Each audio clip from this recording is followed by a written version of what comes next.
السلام علیکم ګرانو کتونکو. نازولو خالد خان ستاسو په خدمت کې حاضر یم.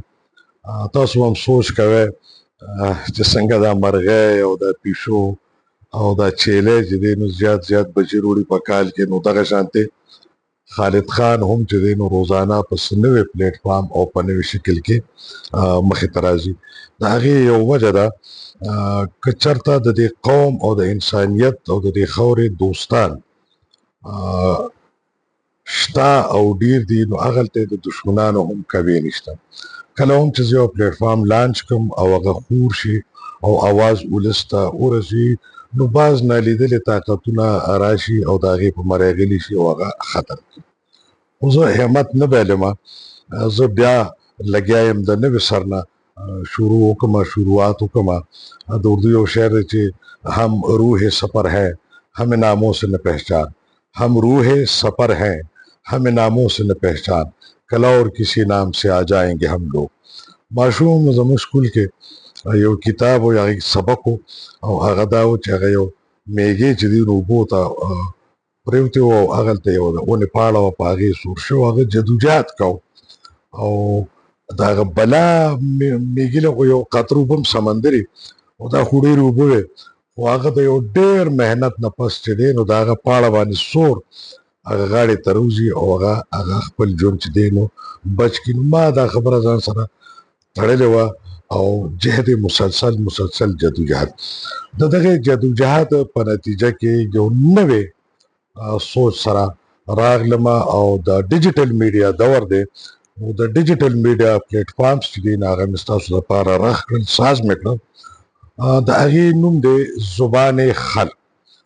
زبان خلق زمونږ دا یوټیوب چینل دی چې تاسو دا وخت ما ګورئ، او دا به همدا زبان خلق په نوم باندې د ډیجیټل میډیا په نور پلیټ فارمز باندې هم دا خپرونې چې دي هغه به خپرېږي. زبان خلق چې کله موږ وایو نو دې سره تړلی یو شعر تقریبا د هر چا ذهن کې دی چې زبان خلق کو نقار خدا سندو. د خلکو دا ژبه چې ده نو دا د خدای اعلاني، یعنې عوامي رایه چې ده د دې ډېر زیات زور وي. موږ یو بل خپل سلوګن یو ناره اخیستې ده، هغه دی عوامي صحافتي تحریک.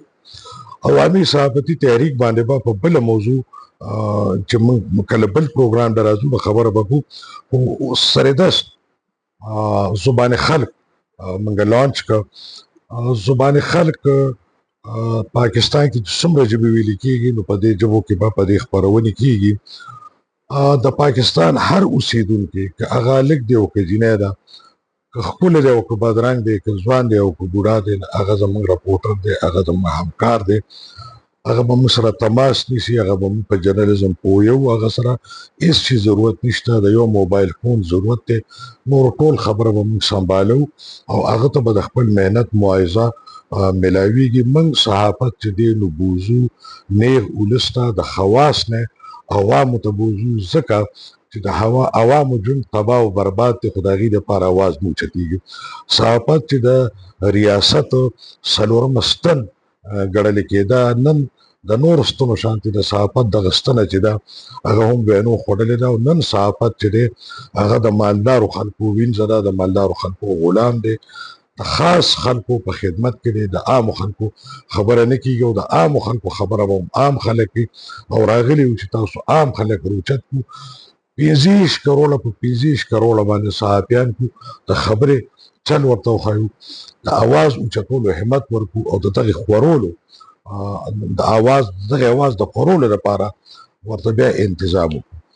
تاسو ملګري دوستان چې چېرته هم یې نو د وسیع تر عوامي او انساني مفاد کې دا چینل سبسکرایب کړئ، دغه ټلی دا بټن هم ووهئ، دا یارانو دوستانو ته هم ولېږئ، په دې کې موږ سره کومک وکړئ، ملا وتړئ. ما چې څوک اورئ نو تاسو هر زما رپورټر یې، زما صحافي یې، زموږ تفصیل به تاسو ته راځي، دغه تفصیل باندې تاسو موږ سره رابطه کولی شئ. د الله په امان.